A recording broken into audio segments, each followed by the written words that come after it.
મહુવા તાલુકાના તપર ગામના સામાજિક કાર્યકરો દ્વારા ભાવનગર જિલ્લા પંચાયતમાં અગાઉ પાણી સમિતિના ભ્રષ્ટાચારને પગલે રજૂઆત કરવામાં આવી હતી। સામાજિક કાર્યકર કરણભાઈ ગોવિંદભાઈ બારિયાએ ગામના અન્ય શખ્સોને સાથે રાખીને પાણી સમિતિમાં ભ્રષ્ટાચાર સાબિત થઈ ગયો હોય ત્યારે આગળ કોઈ કાર્યવાહી નહીં કરવામાં આવતા જિલ્લા પંચાયતમાં રજૂઆત કરી હતી। જો કે પૂર્વ સરપંચ, ઉપસરપંચ અને વાલમેન રાજકીય પીઠબળના કારણે તેનો બચાવ કરવા કાર્યવાહી નહીં થતી હોવાનો આક્ષેપ કર્યો છે।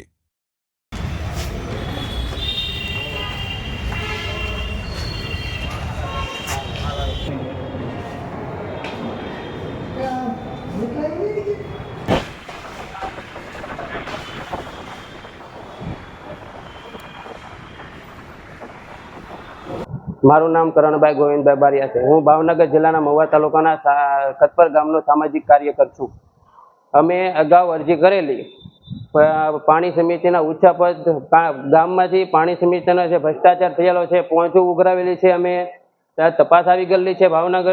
ભાવનગર જિલ્લામાંથી તપાસમાં સાબિત પણ થઈ ગયેલું છે। પણ ટીડીઓ સાહેબ એવું કહે છે કે લાખો રૂપિયાનું ભ્રષ્ટાચાર થયેલો છે, એટલે એમાં અમારે જિલ્લા વિકાસ અધિકારી સાહેબ સાઇન કરીને અમને આપે તો તમે એના ઉપર એક્શન લઈ શકીએ ને, ફરિયાદ દાખલ કરી શકીએ ને। પણ જિલ્લા વિકાસ અધિકારી સાહેબ કોઈ જાતનું ઓલ નથી કરતા એમ। હા, પૂર્વ સરપંચ, ઉપસરપંચ, વાલમેન ઉપર, કેમ કે રાજકીય પીઠબળના કારણે